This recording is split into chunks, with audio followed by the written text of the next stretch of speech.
Se você está pensando em se tornar servidor do Poder Judiciário da União, esse vídeo aqui vai ser útil. Primeiro porque eu sou servidor do Poder Judiciário desde 2017. Na época eu ingressei como técnico e fiquei no cargo de técnico até novembro de 2023, quando fui convocado para assumir o cargo de analista. E se você está se preparando para assumir um desses cargos, é interessante fazer uma reflexão sobre expectativa e realidade. Será que no cargo de técnico judiciário dá para viver bem? Dá para morar num lugar legal? Dá para ter uma família, criar um filho, colocar o moleque numa escola particular, ter um carro? O que dá para fazer? Dá para viajar? Dá para comprar roupa, sair todo final de semana? Se houver interesse, eu posso gravar um segundo vídeo falando sobre o cargo de analista. Nesse vídeo aqui, eu vou falar sobre o cargo de técnico, que é o cargo que eu ocupei por mais tempo. Fiquei nele de 17 a 23. E, bom, o Poder Judiciário da União, ele tem dois cargos, basicamente, técnico e analista. O cargo de analista ele se divide em diversas especialidades, e inclusive a de oficial de justiça. Mas como técnico, eu baixei aqui um arquivo com o padrão remuneratório. O cargo ele é dividido, o padrão remuneratório ele é dividido em 3 classes. Cada classe, a classe A e a classe B, ela tem 5 padrões e a classe C tem 3 padrões. Você vai entrar como A1 e vai se aposentar, se ficar até chegar lá, o fim da carreira, em 13 anos, como C13. Então, vamos falar de dinheiro? Vamos falar de valores? Você entrando hoje como técnico judiciário, você vai ganhar R$ 9.052. Esses R$ 9.052 se dividem em vencimento básico, 3.700, e GAGE, que é a gratificação de atividade judiciária, que é R$ 5.200, totalizando R$ 9.052. É claro que você ainda pode receber, você ainda vai receber auxílio alimentação, que hoje é R$ 1.200, e se tiver um filho de até 6 anos, você vai receber R$ 1.400 por filho. Mas a partir do momento que esse moleque fizer 6 anos, você perde esses 1.400. Então, vamos lá. R$ 9.052 de remuneração básica, mais 1.200 de plano de saúde, mais 1.400 de auxílio creche se tiver um filho menor de 6 anos. Vai dar aí seus 9, 10 e 200, 11.600 reais bruto. Coloca a contribuição para o Fundo de Previdência dos Servidores Públicos e o imposto de renda, né? A Previdência você vai pagar um percentual sobre o valor do teto do regime geral, que hoje é uns R$ 8.000. Bota ali, acho que 7,5%. E se você contribuir só até aí, você vai se aposentar recebendo o teto do regime geral. Se você quiser receber um valor que supere o teto, porque você vê que a remuneração inicial ela já supera o teto. Então, quando você se aposentar, para você não ter uma queda no seu padrão de vida, você vai ter que contribuir para o FUNPRESP, que é o Fundo de Previdência dos Servidores do Poder Judiciário. Então, para esse Fundo de Previdência Complementar, você vai contribuir em cima do valor da sua remuneração que ultrapassar o teto do regime geral. Se o teto é 8.000 e você recebe 9, você vai pagar um percentual em cima de 1.000. Esse percentual é você que escolhe. Se você quiser pagar 3,5 em cima do que passar do teto do regime geral, você paga 3,5. Se você quiser, você paga 5%. Se você quiser, você paga 7,5%. Vai variar aí se você quiser contribuir ou não. Tem gente que não é nem filiada ao FUNPRESP e, quando se aposentar, vai receber o teto do regime geral. Aí vai do seu planejamento financeiro. Às vezes você tem uma outra alternativa de investimento por fora que é melhor do que a gestão que o FUNPRESP faz ali com as suas taxas e tudo mais. Isso vai variar de pessoa para pessoa. Então, entrando hoje, 9.052 mais auxílio alimentação. Se você tiver o plano de saúde, se você decidir aderir Há o plano de saúde que os tribunais têm ali sempre uma entidade de autogestão com um plano de saúde para os servidores. Você ainda vai ter que pagar isso daí, né? Eu pago hoje para mim, para minha esposa e para o meu filho, um total de R$ 1.070 mais ou menos todo mês, fora com a participação. Então, vai variar se você tem dependentes ou não, vai variar se você é mais velho ou mais jovem. Então, enfim, a gente parte de 9.052 bruto e faz esses descontos. Acrescenta também depois o auxílio alimentação e o auxílio creche, se tiver um filho de até 6 anos. Vamos botar aí R$ 10.000 líquido por mês? Acho que dá. Será? 9.000 com os descontos, mais o auxílio alimentação. 9.000 líquido. 8.500. Para quem entrar hoje, 8.500. É um valor que dá pra gente bater. Líquido, R$ 8.500.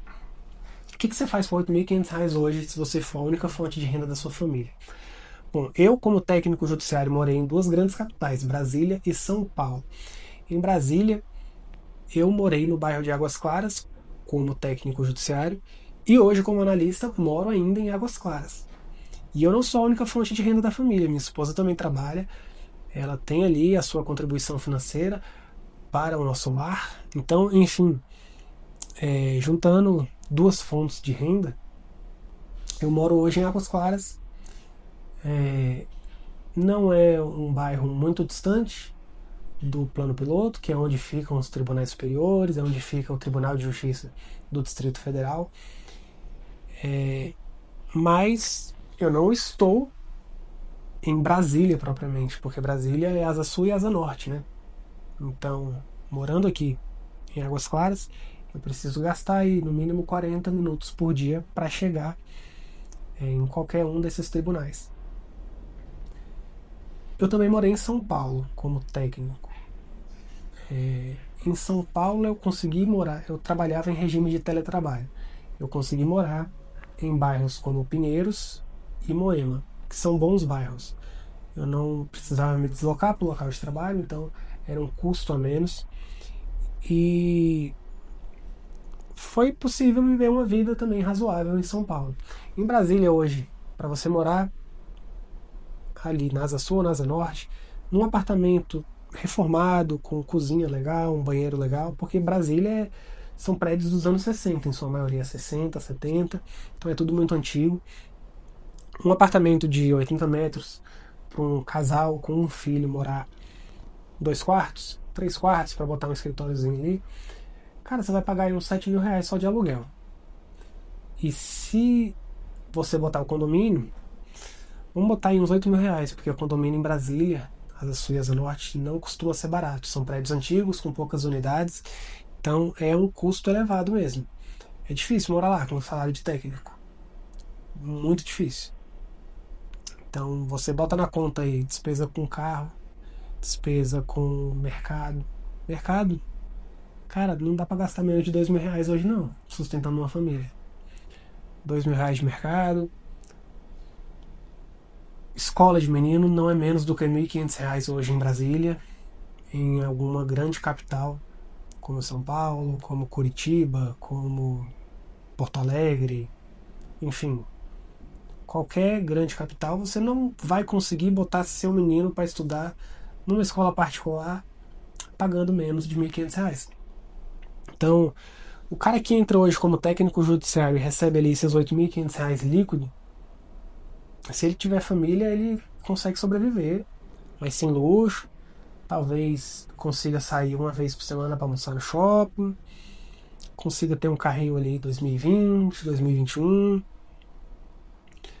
As coisas hoje em dia estão muito caras. Então, fez um ano no cargo, você vai subir para o nível A2. O nível A2 já vai para R$ 9.300. Fez 3 anos, você vai subir para o nível A3, R$ 9.600. 7 anos, você vai estar no nível B7 e vai estar recebendo 11.092. Fez 10 anos que você está ali como técnico judiciário, entrou em 2025, 2035, com a tabela de hoje, outubro de 2025, daqui a 10 anos o salário do técnico judiciário será R$ 12.400. Você acha que a inflação vai ter uma correção? Vai ter vai estar acima ou abaixo disso. Então, assim, cara, não dá pra você ter muita extravagância, não, cara. Hoje eu sou analista. Ó, a carreira de analista ela começa em 14.800 bruto. Você tá vendo essa parede verde aqui? O pintor me cobrou R$ 1.600 pra pintar. Eu falei, bicho, eu que vou pintar isso daqui. Ficou até legal. Ficou bom, dá para. Ficou legal. Cortina tá chegando, vamos botar uma cortina nova aqui. E assim, a gente vai ali aos poucos, administrando, pra coisa não desandar, porque hoje em dia, seja como técnico ou analista, se não houver uma gestão, eu não tô aqui para vender curso de finanças, não, só tô comentando mesmo. Se você não tiver uma gestão financeira mínima, é difícil, cara. As coisas estão muito difíceis hoje em dia.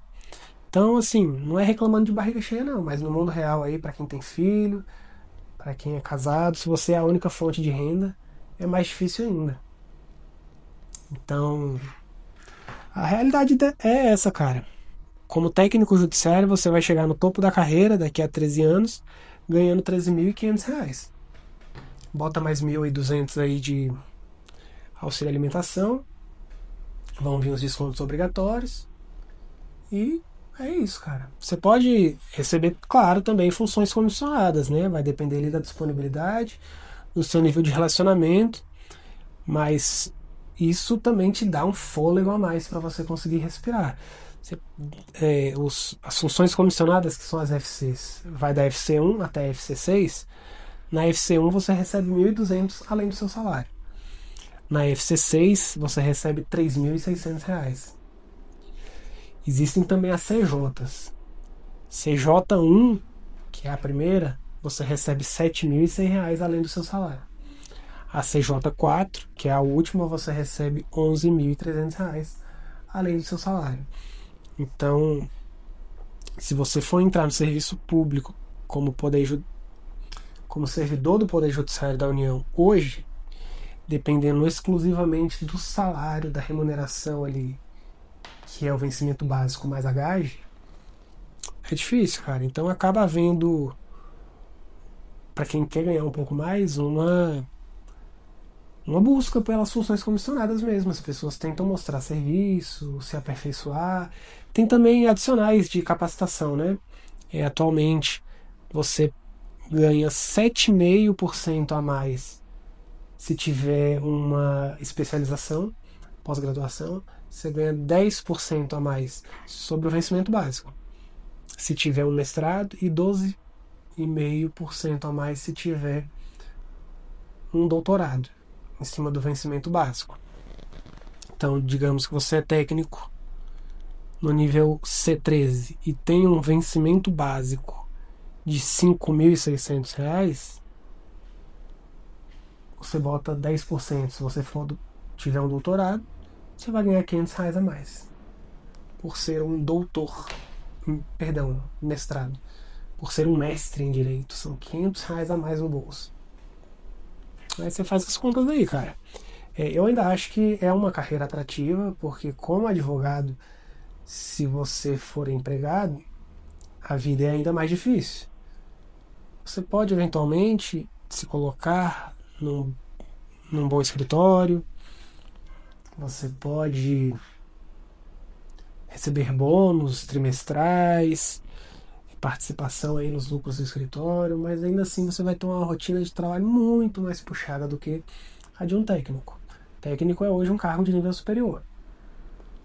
Então, se você quer flexibilidade, mais uma remuneração razoavelmente boa, que não vai te deixar rico, mas também não vai te deixar pobre, é uma opção atrativa, cara. Como analista é um pouco melhor, mas dentro da estrutura do Poder Judiciário você tem condições de brigar por essas funções de confiança e galgar uma melhor remuneração no final do mês. Se você achou esse vídeo interessante, comenta aí, cara. Deixa alguma pergunta, se você quer aprofundar a discussão. E eu posso gravar um segundo vídeo falando sobre a carreira de analista. Como técnico, eu falei aqui só sobre dinheiro, né? Mas também posso falar sobre atribuições. E para ser bem honesto, o técnico e o analista, na maioria das vezes, eles vão fazer a mesma coisa. Se você for um bacharel em direito, muito possivelmente você vai fazer a mesma coisa que um analista. A realidade é essa. É isso. Se inscreve no canal e deixa um like aí para me ajudar a alcançar mais pessoas.